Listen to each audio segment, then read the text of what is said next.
มาแล้วบัดนี้พี่น้องเอ้ยหลังจากที่พากันนั่งรอถ่าโดนเติบเนาะทางบ่อเตียงเพิ่นมาเลยพากันมางานวันเกิดน้องเจนนี่พี่น้องเอ้ยลูกสาวบ่อเตียงเอาไปเพิ่นเนาะกำลังมาทายสบายดีไปดูเลยงงบัดนี้มาดิน้ำพิงเนี่ยหาเห็นเอาพากันนั่งถ่าโดนเติบหาหน่อวะนี่เอ้ยพากันนั่งถ่าอยู่ตรงนี้เฮ้ยอันนี้ก็บายดีสบายดีเลยสบายดีสบายดีกันเองอยู่แล้วเนาะ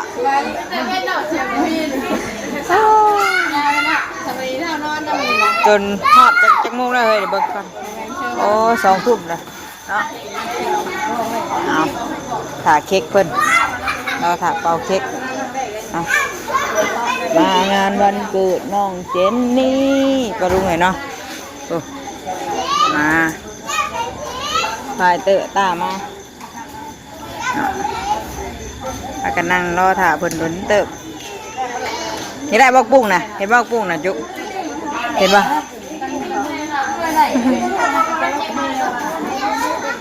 ใช้ทำเบิ้งเค้กก่อนน้องบิวไปเอาเค้กอยู่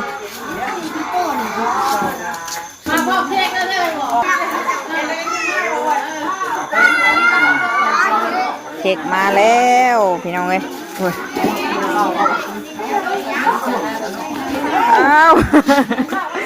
ลูกหลานแจวอยู่เนาะเค้กสีชมพูหนึ่งนี่กระดาษเจ้าของวันเกิดกระดาษเด็ดอุ้ยเลยเยอะ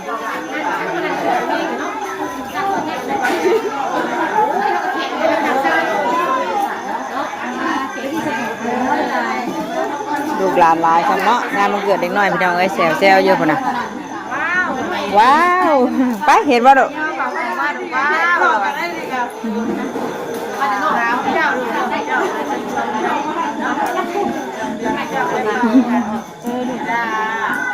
กลับไปข้างในได้บัดนี้เนาะ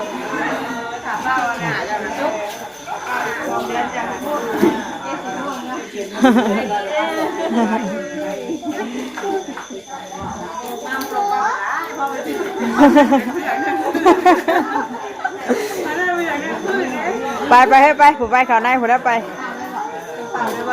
โยกเห็นได้สิน้ำเกิดห้องอยากได้ต้องพูดแม่บอกไม่ต้องพูดไปเฮ้ยไปกลับไปได้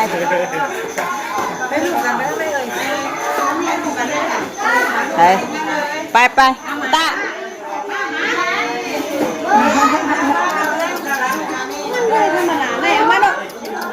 แล้วมาดิหาลูกพี่หาลูกลูกกระเฮียเลยดิเดี๋ยวมาบ้านไปหนูไปไป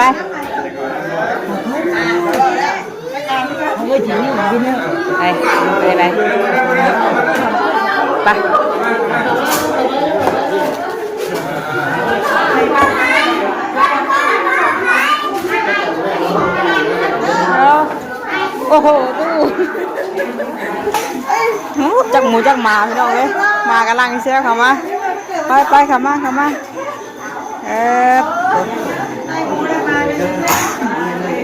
ใส่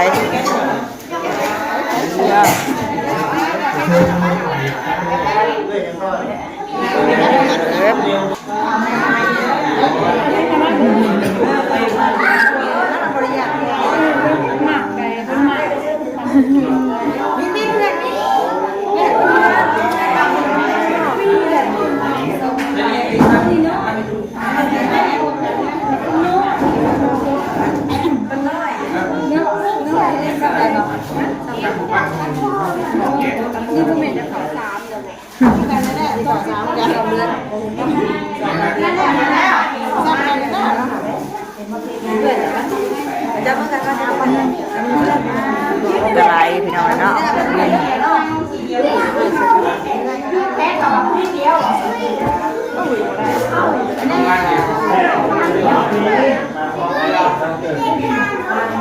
คนที่สามนี่คือกันเนี่ยรอบเดียวกันเป็นรอบเดียวกันเนาะรอบเดียวกันอะไรนี่คนที่สามคือ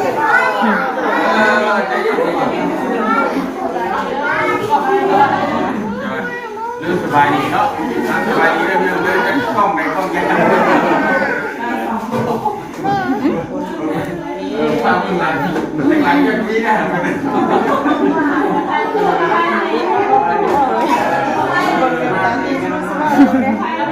โอเคยังมาใกล้แล้ว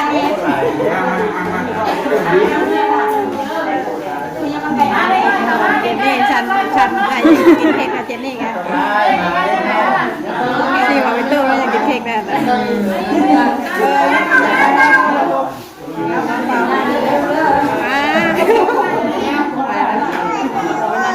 ปหาแล้วขับไปหาดิอ่ะนี่ขับไปเร็วแฮยูรียังมาดิยัง เป็นงานนิดหน่อยเนาะเป็นสุนทรภู่เนี่ยมีได้มีดื้อร้ายขึ้นแต่ละปีดีก็ตอนนี้กับเพียวนี่มีชอบเพิ่มอีกโวยวายเอาตัวใหม่แล้วนะเกะเอาแล้วนะ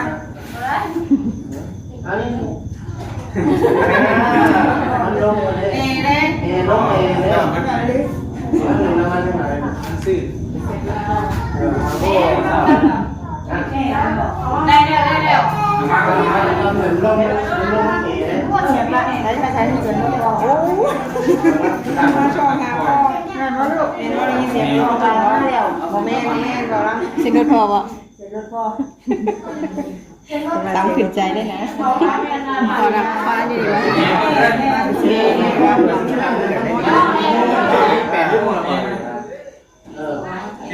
เบาว่ามันลมนะเฮ้ย ปิดบัน บรรยากาศวันเกิดงานน้องเจนนี่เลยพี่น้องวันนี้ก็มีแต่การสรุป เด็กกล่องจับอยู่ดิกล่องไม่หลากหลายจับนะ จุดนี้กันพ่อไม่งานมันเกิดอะไรเนี่ยลูกยูทูบดังวะเดี๋ยวไปครอบครัวเราเห็นแล้วกุ๊กดูเห็นเราจุดเด่นเลยนะไปเจ๊ภาพเลยเจ๊ภาพเลยพี่ปากได้เห็นแต่ขางนะท่า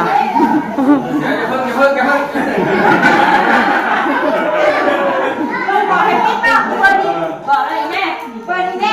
เปิดแต่หุบกันใส่หุบกันไปยืนแล้วก็เด้อเปิดเราได้แล้วนะเดี๋ยวผมก็ไม่หลบโดนเดินหางขานี่กี่วันกี่วันกี่วันนี่กี่วันตอนเปิดแล้วหน่อยเด็ดก่อนเบ็ดไปนี่ก็มันก็แม่หรอก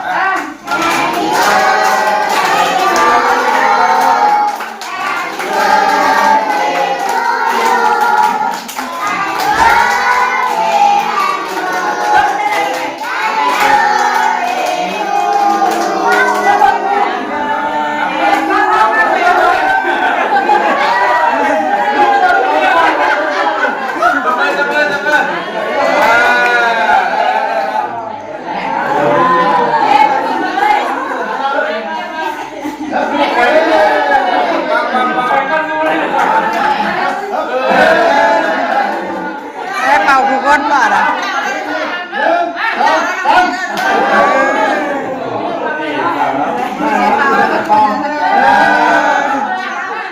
อ้าวมาปล่อยมันคงก้นวันนี้ก็ปฏิพันธ์เลยนะ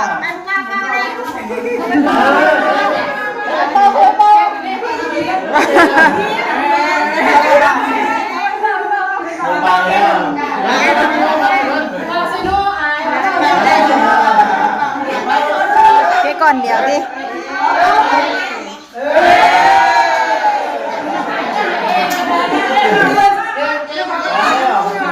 ยังดิ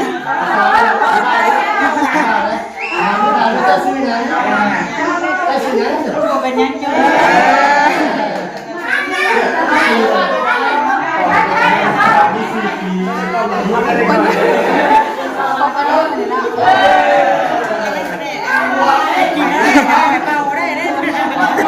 คนมืดดิ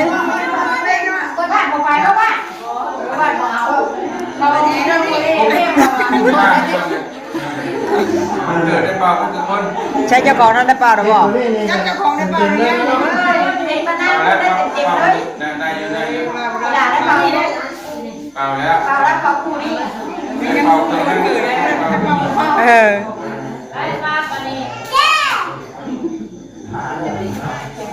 เกิดอะไรวะ ดีใจ เอ้ยใจน้อยงูหน่อย ใจเย็นลูกใจเย็นตั้งเงิน อะไรก็ยัง นอนนะ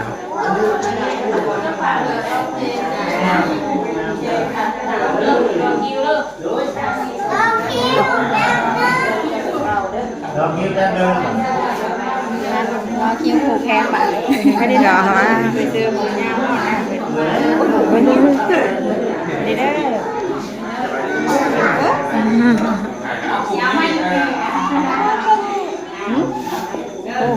ก็ถูกด้วยตัวเองนอนนี่ที่โชว์เลยโดนนี่เชิญเข้าไป ทำไปไวๆเลยเนาะ เฮ้ยคนจะไปถึงไปด้วย ดีดี ตู้ใจเย็นใจงามนะ ออกไว้ไปไหมได้เปล่าหรือว่านี่เปล่าเลยให้เปล่ามันครบเลยติเปล่าก็ได้เอาแล้วเนาะเอาเลยดิ ตัวเองเลิกไปยืนทุ่มไปยิ่งไม่มีเรื่องงานเนี่ยโอ้เต็มไปเลย เดี๋ยวนี้เดี๋ยวเลย คักของเมย์เพลูกดีขนาด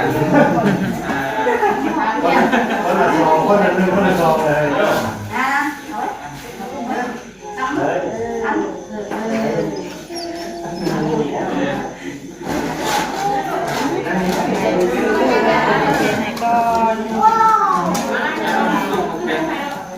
ไปเจอ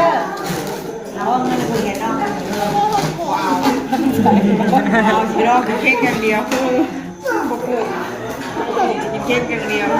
หาพันอีกเจนี่ง่ายเว้ยเจนี่ง่าย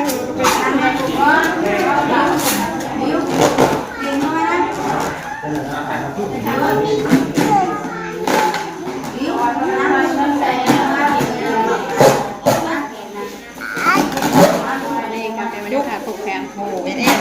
บรรยากาศกินข้าวค่ะต่อ จะไปถึงนะ แต่ตั้งเท่าไหร่เท่าไหร่ จำแค่เซฟสุดเอามาให้พิเศษเลย เรื่องว่าบนมาแล้ว วัน เอาได้ลูกแล้วแล้วไม่ควบคุมลูกเลยไปหาลูกไก่ลูก เฉาะ แค่อยู่นี่ใกล้แล้ว อยากเห็นหน้าใช่ไหม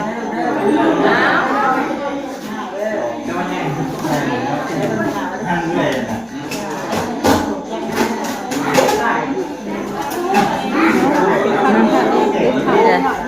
โอ้ ฮะ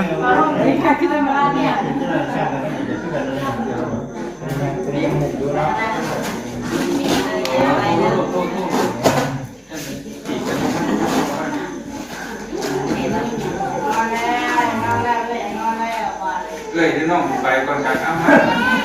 นอนเลยติ เราไปยังเงินเนาะ ทับใจโอด้านแล้วเราอยากนอนในขณะตัวมือแปะๆอยู่ที่นี่ นอนเลยแล้วก่อนนี่ นอนแล้วนะนอนแล้วต้องนอนไงน้ำเนาะ มาดูจังมา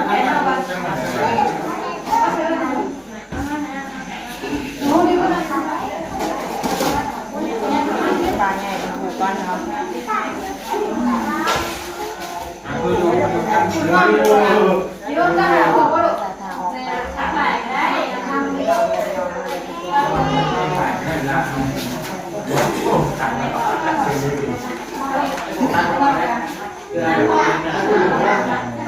ใช่ผูกแขนมา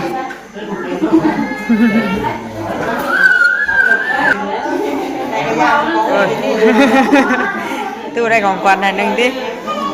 ตู้แล้วชน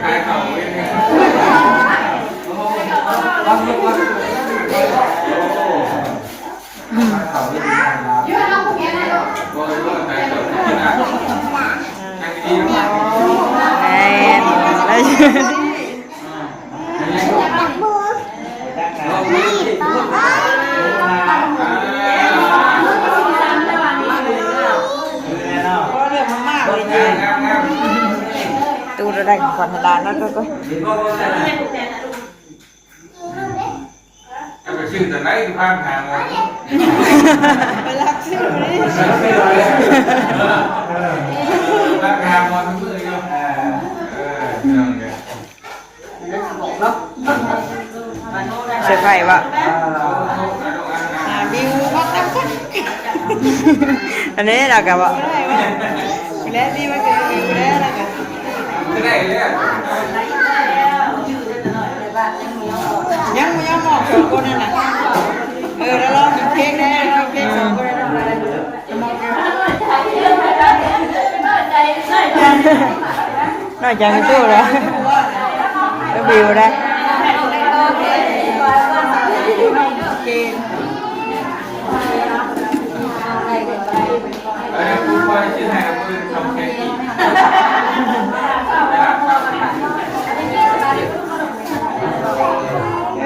เงินนั่นน่ะแม่สองคนนี่ยังได้เอาให้เพื่อนบริการ เอาเค้กอะไรออกมาเนาะ ก็อยู่อะไรโอ้ยยังเลย ไหวแล้วไปไป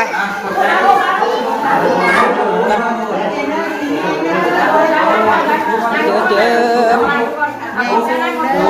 จินนี่อยู่ดีไม่แห้งทางเด้อไปเด้อไอ้ใจขันเลยไม่ได้ผูกแขนให้เลยได้ยังไงลูกไอ้ใจขันแล้วนะ ยกเลยเด้อพี่เว้ย มาดักเค้กไว้กันไปเด้อน้องแม่นางจุกเด้อนางเด้ออยู่ดีไม่แห้งเด้อจินนี่เด้อ ไม่กันสัก ไปดูการเอาเค้กกันเอาไว้ขันนะลูกเออโอ้ยมาไม่ได้ผ่านเค้กอ่ะพี่ลูกหลานรอเค้กอยู่เลยโอ้ยยังไงตอนนี้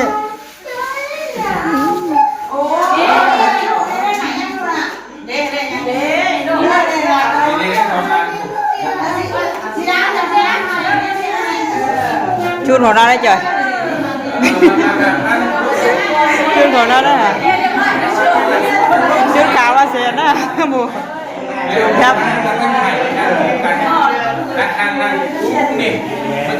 โอเคกันเอาอะไรออกนอกแล้วลูกเด้อเต้ยเอาอะไรออกนอกเด้อตัดเค้กอยู่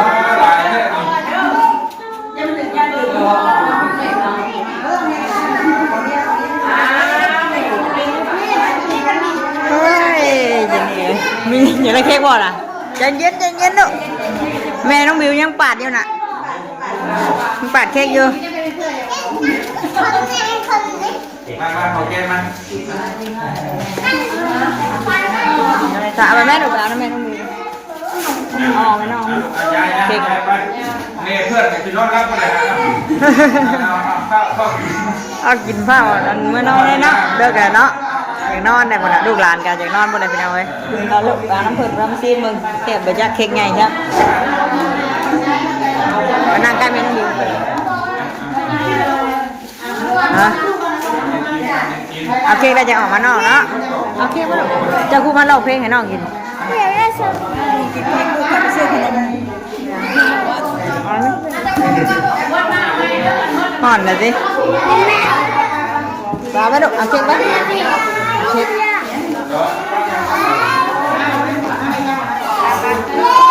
ไปเอานอกบ่ไปเอานางไข่นอกไปอุ่นดีเลยเจนนี่เอามานอกพี่เด้อมาไล่แล้วเจ้าหอมมานอกพี่เด้อดูเด้อไปเอามานอกพี่เอ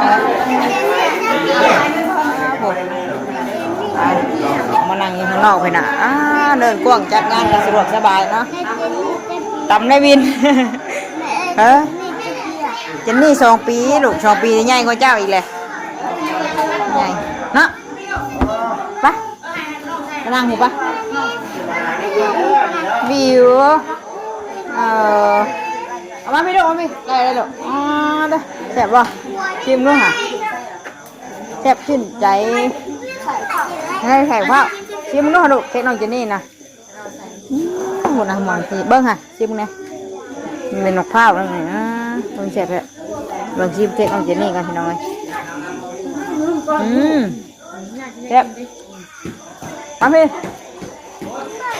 เดี๋ยวชิมไม่น้ำมันแซ่บเลยกินเค้กได้เดี๋ยวบ่ไปไม่แปลมาดูใช่ป่ะไปเถอะกาไป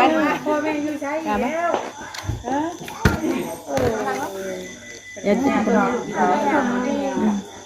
ใช่ป่ะเบิ้งแซ่บแล้วกี่อ่ะเนาะน้องอยู่ดีหากันมา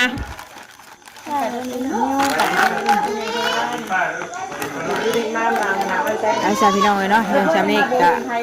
จบคลิปก่อนมันจะแช่อยู่กับเรื่องไปน้ำมันจะโดนระบาดประมาณนึงไงพวกนี้คลิปหน้าบอดี้ปัญหาอะไรใช่ไหมเขาจบคลิปเลย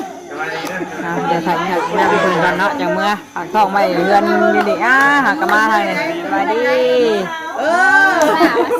มาซาดีกว่ามาได้ไปน่าได้เถอะไปดูนะพอกันอีกคลิปหน้างั้นยินดีหากันมาคนน่ะ10 บาท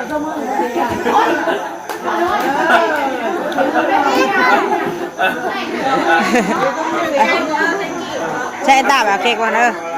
ไปร้านแล้วจะไปดูงานสบายดีบัตรตัวทุกคนป้าได้ไหมพ่ออยู่แค่บุรุษไป